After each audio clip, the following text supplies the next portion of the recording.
Hi everyone, happy Monday. Welcome to Ask Me Monday number 22. Good to see you. I'm sort of screeching in here on a couple of tires because it's a school holiday, as you all know, but that means school or student-led teacher conferences for my youngest. So I just came back from that. So I'm not going to do a demo today, but I am going to just go through the list of questions that were posted on my Facebook page early. I'm also going to scoot this back because I feel like nobody needs to be that close to my face. So if my phone falls, I apologize. You're about to hear a crash of tools. You know what? I'm just going to move my chair back, make it easier. So I hope everyone had a lovely holiday weekend. Well, school holiday weekend, but also there was Valentine's Day, which, you know, should just be love day for whomever. It doesn't have to be all sweethearty. So a couple of people asked what I was knitting this weekend for V-Day. I didn't really necessarily work on anything that was related to the holiday. I'm working on, there's a Spanish publication that asked me to do a bib pattern for them, and actually I think it's going to be for an American, it's a Spanish company, but for American, what is it called? But for an American publication called The Sewing Box. They're awesome. They're so cute.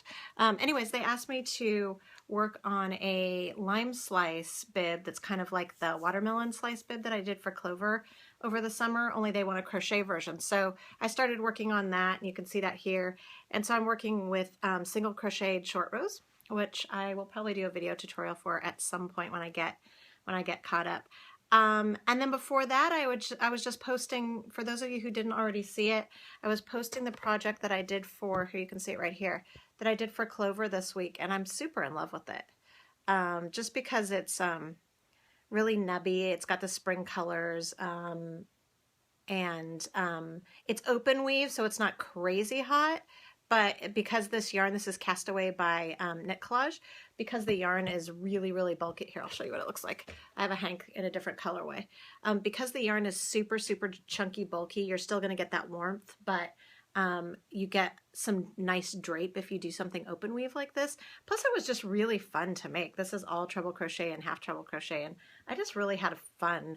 I was working with the big, like the jumbo and more hooks from Clover, so that was cool. So this pattern is free on both my website and the Clover USA blog.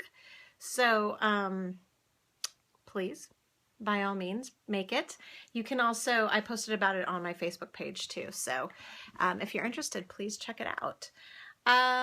Okay, let me go through a couple of questions that we had. Renee actually had a question about something that I was wearing during season 13 of Knitting Daily TV with Vickie Howell, and it was a shawl during a Space to Space interview with Shannon Millett-Bowlesby, and so I went back and looked because it's been a couple of years since we shot that, and I found it, and it's actually this shawl right here. And Anne, when will there be new Knitting Daily shows? There will not be. We're not doing them anymore, but all the information will still be up. So this is a design by Sheba Guys Designs, which is also Shannon Millett-Bowlesby. I will post the link in the show notes for this video. And it was super fun. It was just one of those rare times where I made somebody else's pattern using and I wore it, and I just really thought it was cool, and it was quick to make, and it was super fun. So that's by them. I think it's called the Tiamat Shawlette. I'll post it so you know for sure. So that's that. I hope that answers your question, Renee. And also, Renee, I posted it. I saw that you posted it separately too. I already posted the name of the shawlette for you. All right. So let me go through this. Oh, and there goes my stand. Okay, as I'm scrolling, nobody needs to see the scrolling. People are asking, so had a couple of questions. Somebody was asking about yarn for babies. They had some concern about acrylic being all melting in a fire. I mean, not to be morose, but if your baby's wearing something in full acrylic and the fire gets that close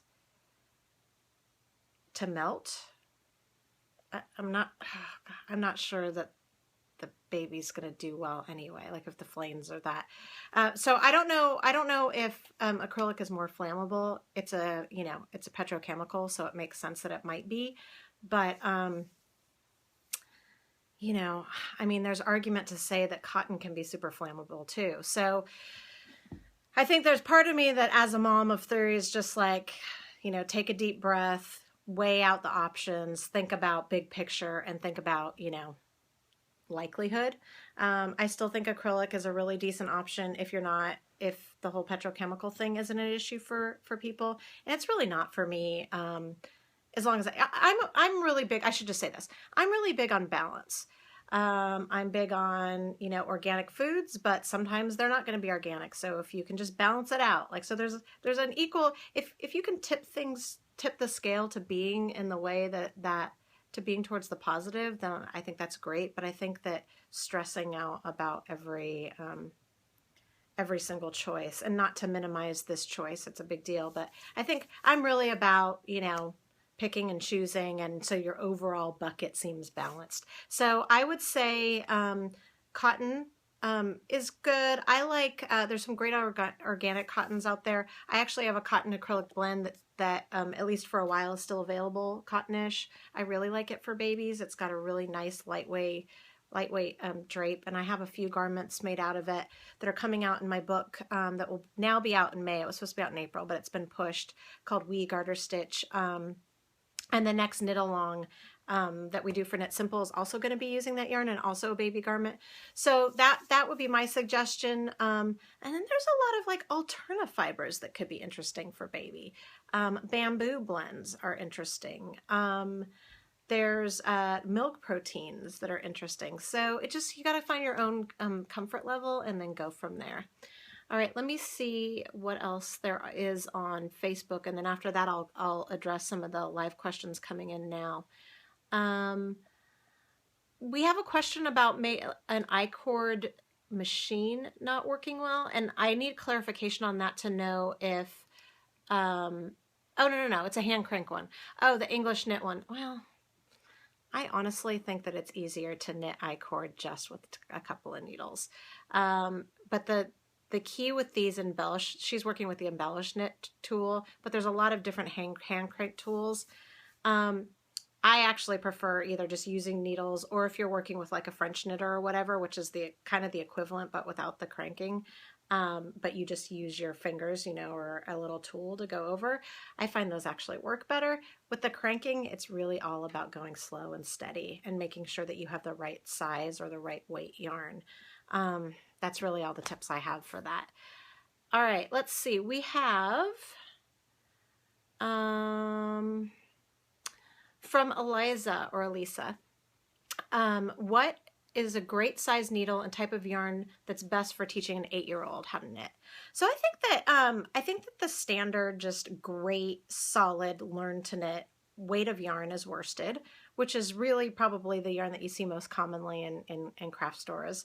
And then a size 8 needles. That's a really solid size. It's not too small, so that if their fine motor skills are not fully developed, it won't be hard for them to grip, but not so big that their little hands can't negotiate it around them. So I would say either worsted weight and size 8 needles, or you could do a little bit more bulky and do 9. But I really wouldn't go up much further than that, because you want them to feel like they have a nice grip on it, on the needles for sure. I have a question about finding a yarn that drapes well. Nona says she's not a fan of a stiff scarp, and she's found it difficult to find a yarn that when worked up is easily knotted or twisted, something that flows nicely. So I'm not sure if you're knitting or crocheting. Knitting, it's a lot easier than crocheting because of the construction of the stitch, right? So knitting is a layer of loops over each other. Crochet is not, so it's denser. So all in all, what I would suggest to do is you can go up a needle or a hook size. Since I'm speaking generally, I'm just going to give you some general tips. So that there'll be more a more open weave. There'll be more, which means more air can come through it. It's more flowy. You also might consider going down a weight of yarn. So if you are unhappy with how your scarf's working out in a bulky weight or a worsted weight, consider going down to a sock weight or a fingering weight, or even just a DK weight, which is like what I was talking to you. Well, this is technically sport, but a lighter weight yarn and a bigger hook is going to give you more drape. You can't just make this a clean translation if you're working on a garment that needs to fit, because your gauge will be off. But for a scarf, it's your playground. Just play with it. So I definitely would go that route. And then anything, I find that blends drape so much better than most solid, straight up yarn. So instead of 100% cotton, if you go with a cotton acrylic, a cotton rayon, instead of a straight up merino, maybe that's a merino rayon or a merino acrylic or a merino something. I find that mixed blends really have a nicer drape, but that's not always the case. It really depends on the individual yarn. So I would, again, go play with different sizes, hooks and needles, versus the yarn. Don't take what the label says as gospel. If you don't like the drape of the fabric you're getting, try a different size. All right, I'm going to scroll through this before we get going today.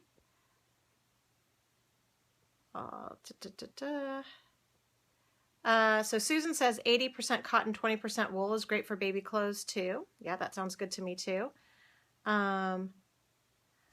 Monique wants to know how to build a business and following with yarn. That is a long question. I would highly recommend checking out my Monetize Your Craft class on Creative Live. I'll post a link to it again. I've also posted before on my Facebook page if you want to go straight there. But it was a 3-hour live class, so I'm really in depth about all of the ways that you can monetize craft, including in the yarn industry. All right, let's see. Any experience with picture yarns? I have purchased several but can't seem to get them to work. Nikki wants to know. I'm assuming that you are referencing self-patterning yarns, meaning it might be a yarn that was computer dyed to create maybe like a flower pattern. If I'm wrong, just type it and let me know. But I'm assuming that's what you mean. I know Bernat, I think, used to have one that had like a flower, like a rosy pattern on it, and a lot of sock patterns do that. So if you're not getting the design that is intended, chances are that you're off on gauge, because the way that those yarns work is that they are computer dyed to create that picture based on how many stitches per inch and rows per inch are achieved. So I would go up or down a needle size and see if that helps. Hopefully that helps you. All right.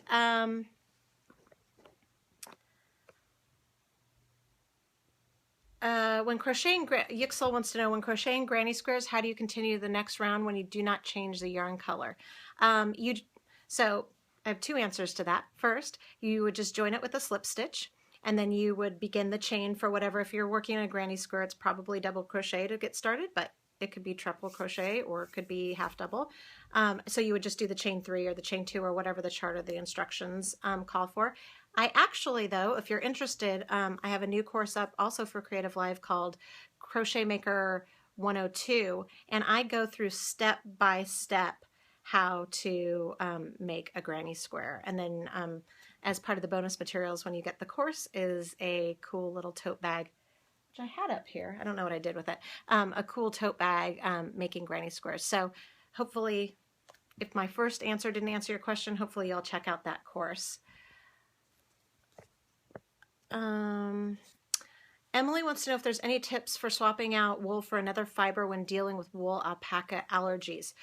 I think what I would do is, this is a question I get a lot. I think a lot of people have allergies. Again, I would go, the straight up answer is you just go acrylic, or you just go some kind of man-made fiber. There's all different. I'm saying the word acrylic, but that's kind of a general term. There are a lot of synthetic fibers that you can go to. So really the easiest way is just to focus on weight. So if it calls for, let's say it calls for a, I'm just going to grab what I have here. Let's say it calls for Mrs. Crosby's carpet bag yarn. But it doesn't say, or any other worsted weight wool. Is this worsted? I think this is worsted. And this is actually merino wool and silk, but this is actually between a worsted and a sport. but walk with me here. So let's say it doesn't give you, it doesn't say, or any other sport weight yarn or any other.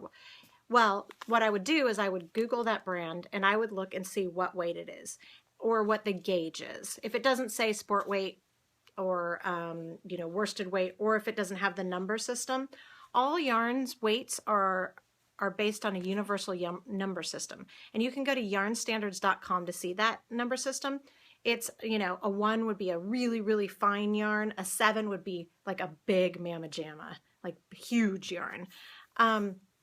So, and you can see here on this label that I have, this is from my own yarn line. This is a 4. So this is kind of a lighter weight. It's a sport weight. So that's another way. So gauge, if they tell you, like straight up tell you worsted, sport, whatever, or the number logo. And then you would just translate that to whatever yarns that you can find that you're not allergic to. So then you can start doing searches. There's a little bit of recon that you have to do, but you can start doing searches for, so you figure out, you look up and you see, okay, this yarn, I see on the Mrs. Crosby website that their carpet bag yarn is merino wool and silk. Silk means it's going to have a little more of a drape. So you can keep that in mind. And it gets 5 to 5.5 stitches per inch on a size 6 needles. So really you could just kind of do some sleuth work and find another yarn that's made out of synthetic fiber that gets around that gauge, and then give it a try and see if you like the drape. So gauge and the little labels on the back of the yarn or on the websites that tell you how many stitches per inch are going to be your best friend when trying to translate that way. All right. So Jacqueline wants to know if I can show you beginners how to knit and crochet different things. So I have a YouTube channel that I just launched. So it's just YouTube/Vickie Howell or .com/Vickie Howell, and I have basics like just, you know, how to cast on or how to chain if we're talking about knitting or crochet. But if you really want to delve into it, I have 4 courses now on knitting and crochet for Creative Live. Knitmaker 101 and 102, so that's 2 courses, and Crochet Maker 101 and 102. I'll post the individual links to all those, but I go through all of that. I also, and this is new scoop, for the first time ever, I'll be teaching at Creative Live, or sorry, wrong place, at Vogue Knitting Live in May in Pasadena. Normally for VK Live, I have taught beginning knitting out on the floor, but I'm actually going to be teaching some courses. And one of those courses is going to be, actually I have 2 courses for knitting: beginner boot camp for knitting garter stitch baby socks. So I'll show you, I'll take you through knitting socks completely. And then there's a beginning boot camp for a top-down baby sweater, which is also going to be the sweater that we're knitting along for Knit Simple. So if you happen to be in Pasadena in May, you can do that. If not, my online courses through Creative Live should be able to help you get started on many different projects. And those courses come with projects so that you can employ the skills that I've taught you right there. Man, you guys are chatty today. Let's see. Janice wants to know if there's math involved most of the time. Oh, she's talking about gauge. Is there a simple way to swap weights? So there's only math involved if you're trying to make something fit. So if you're working on a scarf or a shawl, honestly, like just ish it. Like just get as close as you can. But if you're trying to adapt a pattern, so let's say you need to make sure that, and actually no, there's not that much math involved if you're just trying to swap out yarns. You just need to see, does the label say you get 5 inches or 5 stitches per inch on this yarn? Yeah, it does. Does it say that I get it on this yarn? Yeah, it does. All right. They probably work together. The math comes when you're trying to sub out a yarn and you may or may not know. Well, you should swatch. You should make sure that you're getting the gauge. If you're not getting the gauge, if you're getting the gauge, rock on. You can continue knitting the pattern or crocheting the pattern as you would have if you were using the yarn that's called for. If it is not, and if you still want to use that same yarn, that's where the math is involved. Because let's say that you get 4 stitches per inch and the pattern or the yarn that's called for gets 5 stitches per inch, you need to see then how many stitches they're asking you to cast on for. So let's say they're asking you to cast on 20 stitches. You get 5 stitches per inch, so that means you're getting you're going to have a 4-inch piece. Well, let's say you still want a 4-inch piece, but you're getting 4 stitches per inch. So you would need to multiply 4 stitches times 4. That would be 16. So you would only cast on 16 stitches. It is miraculous that I got that on the cuff math out, even at that basic level, because that is not my strength. So all in all, no, you don't have to worry about a ton of math when you're swapping out yarn. Really, those key things, the charts that they show, or they straight out just write it out. How many stitches per inch is 1. And 2, often they'll have that universal number system. All right, we're already at 20 minutes. I didn't even demo anything. I just babbled forever. Thank you for all your great questions. I did want to give you a little first time scoop. Never mentioned it to anybody before. Public scoop. I'm really excited to announce that I am going to be launching early this spring my own podcast. It's something that I had done about 8 years ago. I had my own podcast called CRL. It was Craft Rock Listen, but that was a limited series. We just did about 8 or so episodes of those. It was kind of like a one-off thing. But now I'm coming back. I'm coming back, and the podcast is called Craft-ish, because we'll be talking about crafts, but really only sort of. It's really a podcast for all creative types, spanning from knitters, crocheters, creative entrepreneurs, writers. And I have put up a teaser for it on iTunes, so you can listen and hear what my goals are for it. I've already started booking guests. I have verbal confirmation from Lisa Loeb. I just need to book her. She's a singer and also a knitter. So she's singer, songwriter, knitter. She covers a lot of creative sides. I also just booked Clara Parks, whose most recent book, you know her from Knitter's Review. Her most recent book, Knitlandia, is something we're going to be chatting about. And I'm hoping to get a bunch of creative entrepreneurs, and we'll launch probably at the end of March, beginning of April, depending on, this is where I need you, how many subscribers I can get and how much sponsorship. You don't need to worry about sponsorship. I'm not asking you for money at this point. Hopefully we can keep it going without that. But we just put the teaser up on iTunes. It's under Craft-ish. It should be up there now. We just did this morning. You can click the teaser, but if you would subscribe and tell your friends to subscribe so that we can start showing that there is some interest in it, that will help me big picture for my husband and I to be able to produce these in Austin, Texas, and get them going and get really smart, great conversations up for you to hear. We'll give you a nice package to begin with so you can binge listen, and then we'll slowly, we'll have some new ones up for you, probably bi-monthly. So I'm super excited about that. I will post a link if it is up on iTunes in the show notes. So we've got that. We've got the YouTube channel, which we're trying to upload new beginner videos as often as we can. We're trying weekly.